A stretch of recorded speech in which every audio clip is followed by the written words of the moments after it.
Nous avons une nouvelle de dernière minute concernant la disparition d'une adolescente en Caroline du Sud. Mackenzie Dalton a été retrouvée et elle est saine et sauve, selon le shérif, et un homme de 18 ans est en garde à vue.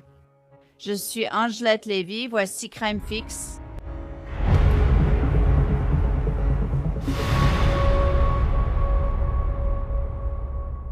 Mackenzie Dalton n'est pas rentrée chez elle depuis novembre. Selon le shérif, elle a fugué avec une voiture et une valise.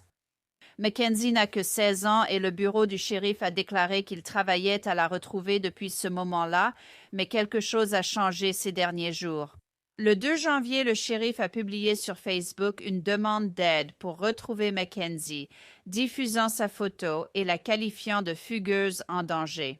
Le shérif a indiqué que Mackenzie voyageait avec un homme qu'elle connaissait et que sa valise ainsi que la voiture prise chez elle avaient été retrouvées. Plus tôt aujourd'hui, le shérif a annoncé que Mackenzie Dalton avait été retrouvée saine et sauve et qu'un homme de 18 ans, également nommé Mackenzie, a été placé en garde à vue. Il s'appelle Mackenzie Keith English et il est accusé d'entrave à la justice. Il est accusé d'avoir menti aux enquêteurs sur sa présence avec Mackenzie Dalton et sa connaissance de son emplacement. Le shérif a déclaré qu'il n'a aucune raison de croire que Mackenzie était retenue contre sa volonté ou avec quelqu'un avec qui elle ne voulait pas être. Je vais donc donner la parole à Matt Mangino, ancien procureur et aujourd'hui avocat de la défense. C'est vraiment une affaire intéressante et je pense qu'il y a beaucoup plus de questions que de réponses pour le moment. La première question que j'ai, c'est si Mackenzie est partie de chez elle en novembre. Elle a 16 ans. Pourquoi le shérif attend-il jusqu'au 2 janvier 2026 pour demander de l'aide au public s'il la considérait comme une fugueuse en danger? C'est une question intéressante, Angelette Lévy. Et évidemment, nous savons, du moins d'après les faits que nous avons entendus, qu'elle a quitté son domicile volontairement. Elle s'est enfuie, elle est partie avec un sac, elle a pris une voiture. Je suppose qu'il devait y avoir des soupçons sur l'endroit où elle pourrait se trouver et avec qui elle pourrait être parce qu'elle connaissait cette personne. Et le shérif a dit qu'elle n'était pas avec quelqu'un qu'elle ne connaissait pas, dont elle avait peur ou avec qui elle ne voulait pas être. Alors, cette période, entre la fin novembre et le début janvier, et pourquoi? Tout à coup, juste ces derniers jours, c'est devenu une question urgente, c'est vraiment intéressant, parce que, franchement, avoir une relation intime entre un jeune de 18 ans et une jeune de 16 ans n'est pas un crime. Et fuguer de chez soi, eh bien, c'est un délit de statut à cause de son âge. Ce n'est pas vraiment quelque chose qui relève aussi du code pénal. C'est la partie intéressante de tout ça et ce qui déclenche dans mon esprit l'aspect fugue en danger.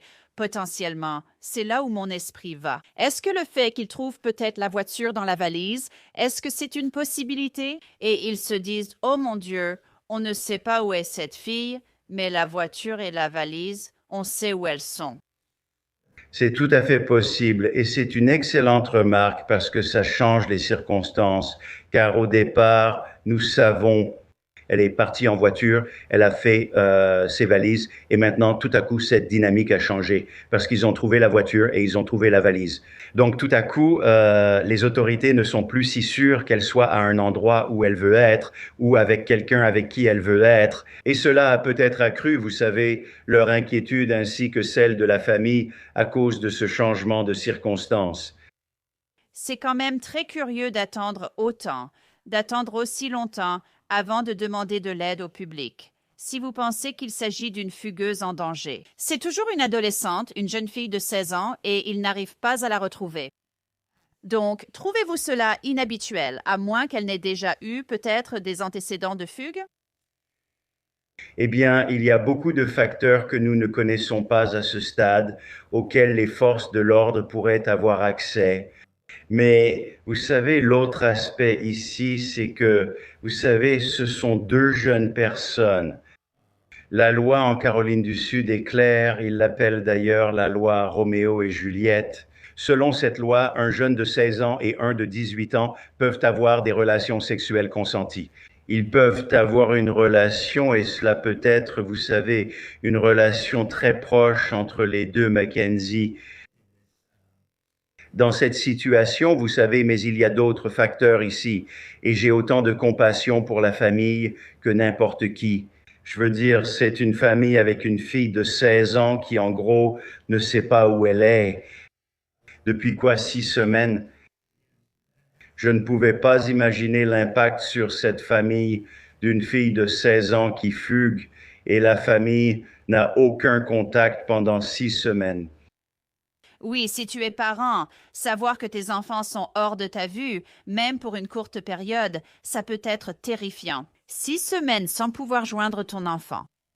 On ne sait pas s'ils ont eu une quelconque communication, tu vois. Ce serait inhabituel qu'une fille de 16 ans ou qu'un jeune de 16 ans aujourd'hui n'ait pas de téléphone portable ou d'appareil pour communiquer avec qui que ce soit ou pour utiliser. Mais tu sais, je trouve ça étrange qu'elle n'ait peut-être pas eu de téléphone portable, de tablette, quelque chose comme ça, qu'elle aurait pu utiliser pour communiquer avec quelqu'un. Et ce que je trouve aussi étrange, Matt, c'est le fait que Mackenzie, au moins la jeune fille adolescente Mackenzie, n'a pas de présence sur les réseaux sociaux. Oui, c'est inhabituel pour une fille de 16 ans. Malheureusement, à l'époque où nous vivons, c'est inhabituel même pour une fille de 10 ans. Franchement, je veux dire, tout le monde a une présence, on dirait, tu sais, sur les réseaux sociaux et sur n'importe quelle plateforme sur laquelle tu décides de participer. L'autre chose, c'est que peut-être que dans cette situation, cette relation s'est détériorée, tu sais, alors ils sont partis ensemble. Ce sera la plus grande chose qui nous soit arrivée. Et maintenant, tu sais, tu es dans le monde rural, tu sais comment tu subviens à tes besoins, qu'est-ce que tu fais? Tu sais ce qui se passe dans ta vie et tu sais peut-être que la relation se détériore, peut-être qu'il y a eu un peu de contact avec la famille. Hey, il faut que je sorte de là, j'ai fait une erreur. Et cela a accru la vigilance des autorités. Nous ne savons pas pour l'instant, nous ne faisons que spéculer à ce sujet. Bien sûr, nous posons beaucoup de questions car nous avons peu de réponses pour l'instant. Et vous avez mentionné les deux Mackenzie. Je précise avoir contacté le bureau du shérif du comté de Lexington, chargé de l'enquête sur cette affaire. Ce sont eux qui ont placé Mackenzie Keith English en garde à vue. Et j'ai posé cette question, vous savez, est-ce qu'il y a plus dans cette histoire? Pourquoi ont-ils le même prénom? Et le porte-parole, l'agent d'information publique, m'a dit qu'à ce stade, cela semble juste être une étrange coïncidence. Mais nous allons attendre et voir ce qui se passe au fur et à mesure que cette affaire évolue pour le moment. Matt, selon ce qui ressortira de cette enquête, c'est ce qu'ils disent pour l'instant. Il ne semble pas que Mackenzie ait jamais été en danger, qu'elle était volontairement avec cette personne. À ce stade, il fait face à une accusation d'entrave à la justice, étant accusé d'avoir menti aux enquêteurs sur l'endroit où se trouvait Mackenzie et sur le fait qu'il savait où elle était. Pensez-vous que cette affaire pourrait évoluer? Cette personne pourrait-elle être accusée d'autres crimes selon les résultats de l'enquête? Vous savez, je veux être clair, ils disent qu'il ne semble pas qu'elle n'était pas avec cette personne de son plein gré. D'accord. Les seules accusations que je pourrais voir seraient si ces faits ne sont pas exacts. Si à un moment donné, elle a été retenue contre sa volonté ou quelque chose comme ça, cela pourrait certainement entraîner des accusations plus graves. Et vous savez, elle a l'âge du consentement, mais elle peut toujours, comme toute femme, retirer ce consentement. Et si ce contact continue, il pourrait également y avoir d'autres accusations plus graves impliquées. Mais vous savez, ce que nous voyons ici, c'est que, je veux dire, entraver la justice n'est pas un crime. Ignorer cela et dire « Oh, ce n'est pas grave ». Je veux dire, il savait certainement quelque chose sur quelqu'un qui faisait l'objet d'une enquête et il n'a pas fourni cette information à la police. Mais vraiment,